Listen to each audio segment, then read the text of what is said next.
ในตอนบ่ายของวันที่2ตุลา2025อยู่ที่โรงเรียนมสปากสันได้ปิดงานแข่งขันกีฬาเทคบอลเพื่อเฉลิมฉลองวันครูแห่งชาติครบรอบ31 ปีและสิงคันหัวหน้าแผนกศึกษาธิการและกีฬาแขวงโดยเป็นเกียรติเข้าร่วมของท่านคำเพชรใส่ปัญญารองหัวหน้าแผนกศึกษาธิการและกีฬาแขวง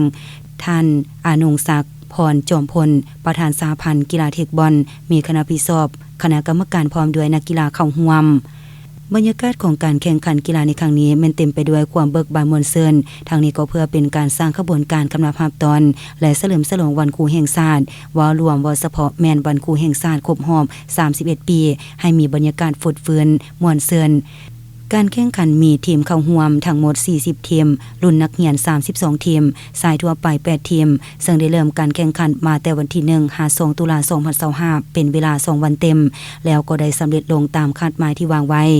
ผลของการแข่งขันมีดังนี้ประเภทเดียวชายนักเรียนอันดับที่1ได้แก่มสปากสัน2อันดับที่2ได้แก่มสปากเงียบ1อันดับที่3ได้แก่มสปากสัน1อันดับที่4ได้แก่มสปากเงียบ2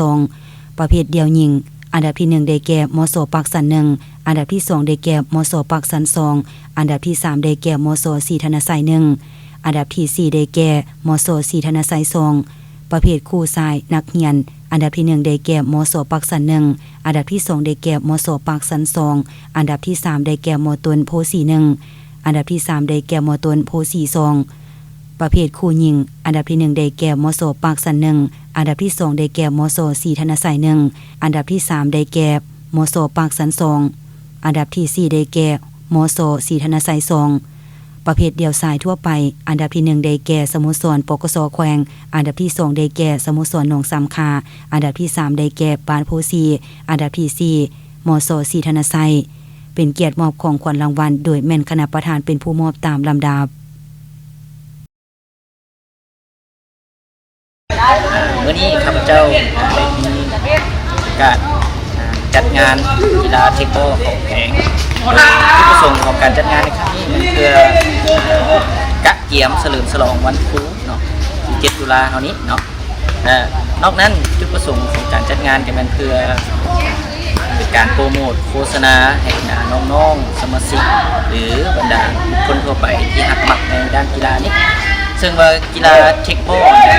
เป็นกีฬาใหม่เนาะซึ่งสหพันธ์แห่งชาติ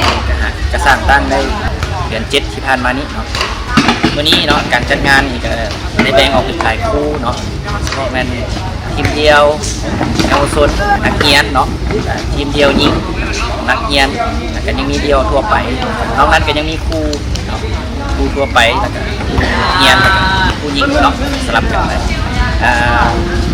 กับบุ้มอย่างไรเนาะเพื่อเป็นการโปรโมทโฆษณากีฬาใหม่เท่านี้เนาะให้คนโดยเฉพาะเป็น